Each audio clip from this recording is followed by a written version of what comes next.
እንዳታልሽ እህቴ ወጣትነት ከጓደኞች ጋር ለመዞር ወክና አድርግ እንዳትይ ቤት ውስጥ ካለሽ ትዳር መጥቶ ባልሽ እስኪወስድሽ ጊዜ ድረስ እናት አባትሽን ኸድሚ አገልጊ ለእናትሽ ምርጥ ልጅ ሁኚ ለአባትሽ ምርጥ ልጅ ሁኚ ኻድሚያቸው አላህ ሚኻድም ልጅ ይሰጥሻል አላህ ሚኻድም ባል ይሰጥሻል ሚንከባከብ ሐያትሽ ያማረ ይሆናል ማን እናት አባቱን ያስደሰተ አላህ ይደሰትበታል ወጣት ወንድሜ እናት አባትን ኻድም አንተ በተለይ አገባህም አላገባህ የእናት አባት ሐቅ አይለቅም ወንድ ልጅ አግብቶም የእናት አባት ሐቅ አይለቅም ስለዚህ ሁሌ እናት አባትን አስደስት አላህ ይደሰትባል ጎረቤትን አስደስት አላህ ይደሰትባል ታላላቆችን አክብር ለዓሊሞች ቦታ ስጥ ለኢማሞች ቦታ ስጥ አክብር አላህ ይደሰትባል የወጣትነት ዕድሜያችንን በአግባቡ እንወጣ ለማለት ነው አላህ Subhanahu Wa Ta'ala ሰውን ሲፈጥረው እጅግ የተከበረ አድርጎ ነው በመድር ላይ ያለ ማንኛውም ፍጡር የማይሰጠውን ክብርና አማና ወይም ኃላፊነት የሰጠው ለሰው ልጅ ነው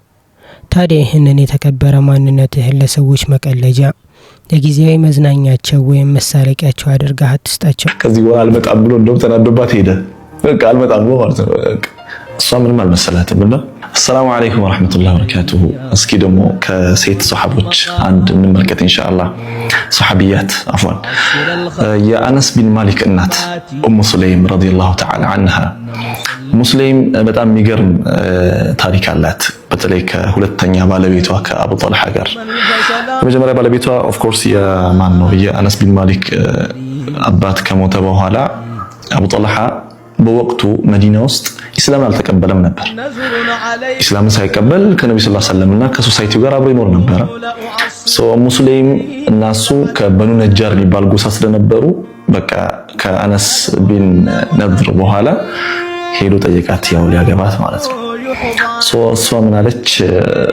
አልፈልግም አለችው አላገባም አለችውና እሱ በጣም ከየስሪብ ከመዲና ነዋሪዎች ውስጥ በጣም የተከበረ ንብረት ያለው ምናምን ሰው ነውና አላሰበም ሪጀክት ተደረጋለሁ ብሎና ሪጀክት ተደረገችው ከዛ ምን ሆነ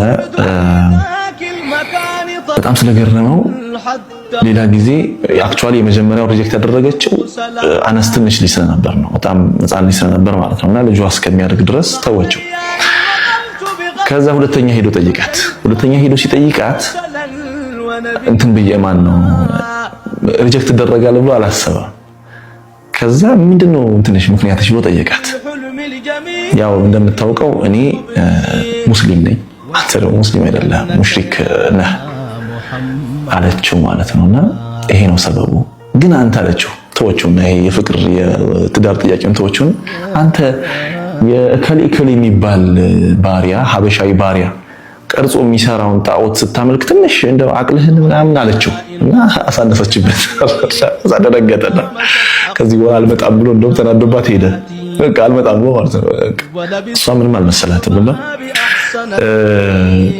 ሌላ ጊዜ መጣ ይሄን ካለችው በኋላ አልመጣም ብሎ ነበር ያው ወዷት ተመልሶ ወጣ ሶስተኛ ጊዜ እንደዘን ያን ባለፈው ያልሽኝ ነገር አምሮኝ በጣም ሲመታኝ ነበር ሲነካኝ ነበርና ምናምን አለችው አላት እና ትቻቸዋለሁ እነዛን ጣዖታት ምናምን አለ ኦኬ እንደዛ ከሆነ እኔ መህሬ ያንተ ኢስላም ነው አለችው ያኔ እኔ አንተን ሳገባ መህር የምትሰጠኝ ኢስላምህን ነው አለችው ከዛ አነስ ኢብኑ ማሊክ የዛን ትንሽ አድጎም ስለነበር ነፍስ አውቆ ማውራት ምናምን ስለጀመረ ቁም ያ አነስ ዘውጅኒ ቢአቢ ጦልሃ አለችው ማለት ነው ከአቡ ጦልሃ ጋር አጋባኝ አለችው ማለት ነውና የምንም አይነት ችግር ውስጥ ቢሆኑ ጠንካራ የሚባሉ ሰዎች ሸخصያዎች ወይ ደግሞ ሰብዕናዎች በጣም ቤዚክ የሚባሉ ወይ ደግሞ ዋና ዋና የሚባሉ መብደዎቻቸውን መርሆቻቸውን አይተው ልክ እንደ ኡሙ ሱለይም ማለት ነውና የሆኑ ፕሮብሌሞች ውስጥ እንገባለን ስፔሻሊ ባለ ታሪኳ ደግሞ ሴት ከመሆኗ ጋር አግብታ የምታቅ ልጅ ያላት ሞስት ፕሮባብሊ ችግር ውስጥ ልትሆን የምትችል ሴት ናትና ችግሯ አስገድዷት ወይ ደግሞ የሆነ ፕሮብለም ውስጥ ሆና የሆነ ፕሪንሲፕሏን ወይም ደግሞ መብደዋን መርኋን አልሸጠችም እና የሷን አቅል ሰባቷን እንመለከታለን ይሄ ሱሐቦች እንደዚህ ነበሩ ማለት ነው መሬት ላይ የሚኖሩ አፈር የሚሸቱ ሰው የሚሸቱ ልክ እኛ ማህበረሰብ ውስጥ ያለው ነገር እነሱም ጋር የነበረ አይነት እንደሆነ እንመለከታለን በዚህ ውስጥ አንደኛ ማንነትህን አትቀይር። ሰዎችን ለማስደሰት ስትል ብቻ የአላህን ህግ አትጣስ። ሌሎች እንዲስቁልህ ብለህ ራስህን አታዋርድ። ውሸት አትቀላቅል ወይም የማይመጥንህን ተግባር አትፈጽም። ለሰዎች ጥሩ ለመባል ስትል ማንነትህን እሴትህን ከለወጥክ መጨረሻ ላይ የምታተርፈው የሰዎችን ንቀት እንጂ አክብሮት አይደለም። አንተ ዛፍ يرميه الناس بالحجر ሰዎች በድንጋይ ይወረውሩታል ويرميهم بالثمر እሱ ግን በፍሬ ይወረውርባቸዋል። ሰው ማለት ድንጋይ ሲወረውሩበት ፍሬ መወርወር የሚችል ሰው ያለውን ነው የሚሰጠው። ያም ሰውዬ እኮ አንተን የበደለህ ያለው እሱ ስለሆነ ነው። አንተ በሱ ደረጃ አትወረድ። አንተ ያለህን ነው የምትሰጠው። وكل إناء بما فيه ينبض ይባላል። ማንኛውም እቃ ኢብሪክ በለው ምን ስትቀዳው የያዘውን ነው የሚያፈስ። ውሃ ከሆነ የያዘው ውሃ፣ ሻይ ከሆነ ሻይ፣ ወተት ከሆነ ወተት፣ ኸምር ከሆነ ኸምር ነው። የያዘውን ነው ሰው የያዘውን ነው የሚኖረው። ግን አንተ ሳቢርና ሙተቅ ከሆንክ አላህን የምትፈራ ሰው ከሆንክ ኢሕሳን ነው መልስህ። ክፉ ውሎብሃል ምላሽህ ኸይር። ክፉ ለዋለብህ ክፉ አትመልስም፣ መልካም ነው የምትመልስለት። አብዛኛውን ጊዜ ሰዎች ለዚህ እጅ ይሰጣሉ። ከፍ ያለ እጣ ያላቸው ሰዎች እጣቸው ከፍ ያለ የተከበሩ ሰዎች ብቻ ናቸው ይሄንን የሚችሉት። ሁለተኛ አቋም ይኑርህ። ነብዩ ሰለላሁ ዐለይሂ ወሰለም እንዲህ ብለዋል፣ ከእናንተ አንዳችሁ እንደ ውሃ ተከታይ አይሁን። ሰዎች መልካም ሲሰሩ መልካም የሚሰራ፣ ሰዎች ሲያጠፉ አብሮ የሚያጠፋ፣ አቋም የሌለው ሰው የሁሉም ሰው መቀለጃ ይሆናል። የትም ቦታ ስትሆን በአላህ ላይ ያለህ እምነትና የዲንህ መሪህ ይሁን። በዲኑ የሚኮራን ሰው ማንም ሊቀልድበት አይችልም። ቢስሚላህ አልሐምዱሊላህ ረብል ዓለሚን ወሰላቱ ወሰላሙ ዐላ ረሱሊላህ ሰለላሁ ዐለይሂ ወሰለም። እንግዲህ እንደ ማህበረሰብ እንደ ሰው በብዙ ፈተናዎችና በብዙ ምዕራፎች ውስጥ እናልፋለን። ሁላችንም በህይወታችን ውስጥ ቢሳኩ ብለን የምንመኛቸው ለምንን ውጤት እንዲመጣልን የምንፈልጋቸው ከችግሮቻችን መውጣት፣ ያሰብናቸውን ማሳካት፣ የፈለግንበት ቦታ ላይ መድረስ የሁላችንም የህይወት ምኞት ነው። በደረጃዎቻቸው ሊበላለጡ እንዲሁ ፍላጎቶቻችን ሊቀያየሩ ቢችሉ እንደ ሙእሚን በዚህ ህይወት ውስጥ ስንኖር እንግዲህ ዱንያ ሁለቱም በሯ ደስታዋን ፈተናውን ለሙእሚን መልካም ናቸው። ነብዩ መሐመድ ሰለላሁ ዐለይሂ ወሰለም እንዳሉት አንዱን ሲመጣበት የተሻለውና የሚደሰትበት አመስግኖ፣ የሚሰብረውና የሚያሳዝነው ሲመጣ ታግሶና ሶብሮ የሚያልፍበት ሂደት ነው። ለሁሉም ግን ደግሞ መፍትሄ ይፈልጋል። ያን መፍትሄ ለማምጣትም ያቅሙን የሚችለውን ጥረት ያደርጋል። ከዛም በላይ በአላህ ይታገዛል። አላህን ይለምናል፣ የአላህን በሮች ይቆረቁራል። አንድ ታሪክ እንዲሁ ዝም ብዬ ስሰማው ራሴን ከነኩኝ እንዳይካደረጉኝና እኛ የትንን ከምንፈልጋቸው አንጻር ምን ላይ ነን የሚለው እንድናስብ ያደረገኝ አንድ ዶክተር ታሪክ ሰምቼ እሱን ሸር ላደርጋችሁ ፈለኩኝ። ይሄ ዶክተር ትልቅ ታዋቂ ጀራህ ነው፣ ሰርጅን ነው፣ የጭንቅላት ሕክምና ይሰራል፣ ከአንገት በላይ ሰርጅን ያደርጋል። ትልቅ አቅም ያለው በጣም ታዋቂ ዶክተር ነው። ይህ ዶክተር ለአንድ ትልቅ ሽልማት ታጭቶ ሽልማቱን የሚሰጥበት ቦታ በሚሄድበት ሁኔታ የገጠመው ነገር በጣም ይገርመኛል። እንግዲህ ሽልማቱን ሊቀበል በሄደበት ቦታ ላይ ድንገት የአየር ችግር ተፈጥሮ ፕሌኑ መሄድ የሚችልበት ሁኔታ እንዳልሆነ ይነገረዋል። የሆነ ቦታ ላይ ያርፋል። ከዛ በኋላ ፕሮግራሙ ለመድረስ እንግዲህ ለቀጣይ ቀን ፕሮግራም ለመድረስ ነው እየተንቀሳቀሰ ያለው።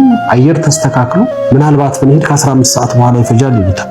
የሽልማቱ ሰዓትና ጊዜ ያልፋል። በዚህም ሰዓት ነበር ግራ ይገባዋል።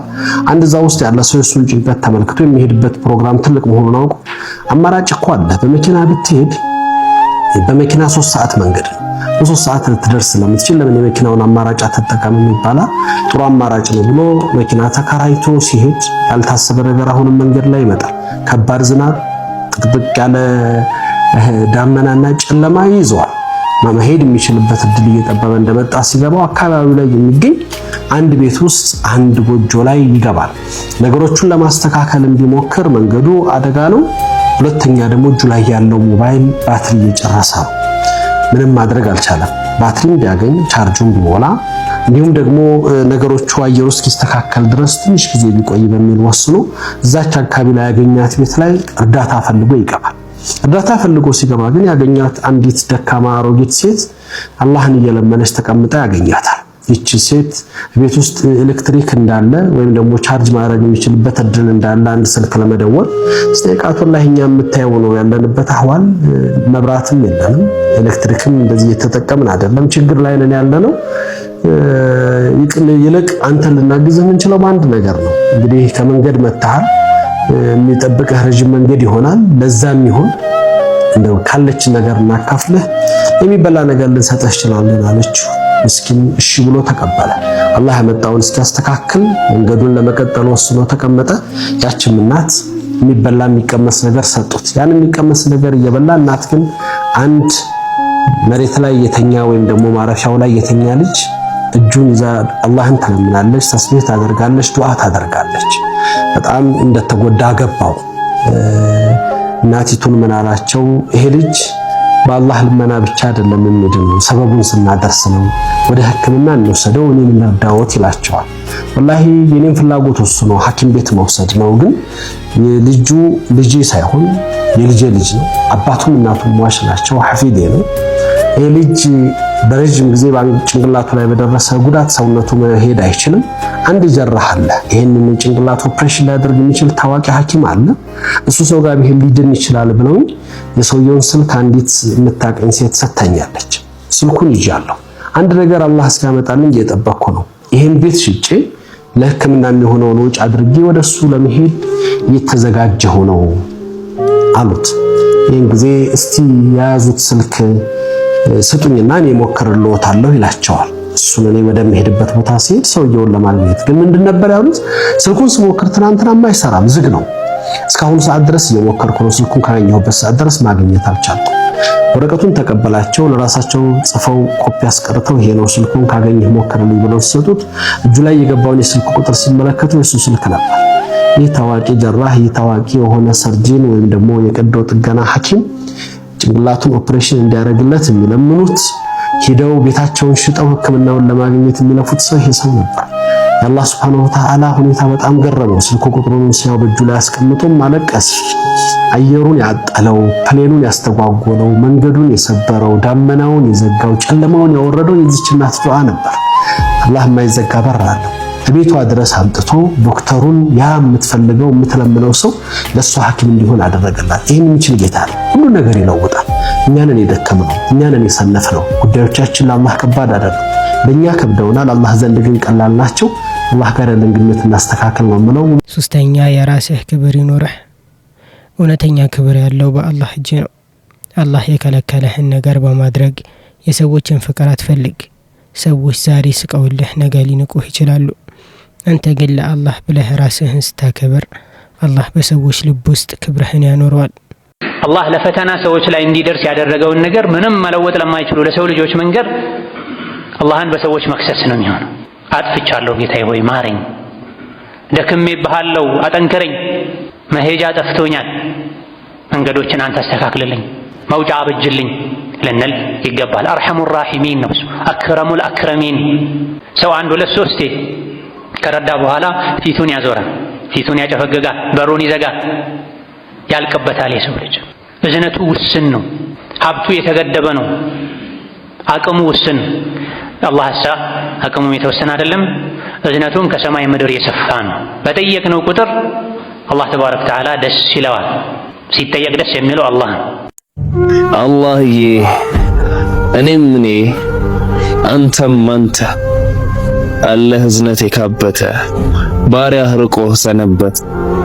ኢላሂዋ አንተ ኻሊቅ እኔ ፍጡር፣ አንተ አላህ እኔ ባሪያ፣ በኔ ማነስ ያንተን ግዝፈት የማጠራ አንተው ዐዚዝ አሸናፊ፣ ተሳሳች ነኝ ዘውትር አጥፊ፣ አንተው ገፉር መሐርተኛ፣ ካንተ ውጪ በማን ይማር ወንጀለኛ፣ አንተው ጀባር አንተው መውላ፣ የት ልሸሸግ ካንተ ሌላ፣ ብቻ ፍቀድልኝ እንድገዛ፣ ፍቀድልኝ እንድታደስ፣ ፍቀድልኝ ደጅህ ልዋል፣ ባሪያህ ልሁን እንደ አዲስ።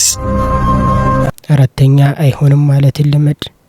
ለአላህ ትእዛዝ የማይመጥን ለሞራልህ የማይስማማ ወይም ስብዕናህን የሚቀንስ ነገር ሲገጥምህ አይሆንም ለማለት አትፍራ። የሰው መቀለጃ የሚሆኑት አብዛኛውን ጊዜ የራሳቸው ድንበር የሌላቸውና ለሁሉም ነገር እሺ የሚሉ ሰዎች ናቸው። የኔ አላህ ባዶ ሆንኩኝ ሁሉን ያጣሁ፣ ከአንተው በመራቅ ነፍሴን የቀጣሁ፣ በመጨረሻም እንዳልከስም ስል ወደ አንተው መጣሁ። የኔ አላህ በድን አካል ይዤ የነተበ ገላ አሳር የደቆሰው፣ ከደጃፍህ ስቆም እምባለኝ ማለቅሰው፣ በድን እኔነቴን በፍቅርህ ጠብታ እንድትቀሰቅሰው። የኔ አላህ ወደ ፍቅርህ ልሸሽ ጉዞዬን ስጀምር ብልሃት ብርታቱ አቅም ስለሚያንሰኝ አንተው በእዝነትህ ወደ አንተው አድርሰኝ። የኔ አላህ አንተ የአላህ ባሪያ እንጂ የሰው መጫወቻ አይደለህም። የተፈጠርከው አላህን ልታመልክና ምድርን በበጎ ስራ ልታሳምር እንጂ ለሰዎች መሳለቂያ ልትሆን አይደለም። ራስህን አክብር፣ ዲንህን ያዝ፣ ያኔ ዓለም ሁሉ ያከብርሃል። ክብር ያለው በአላህና በታዛዥነቱ ውስጥ ብቻ ነው።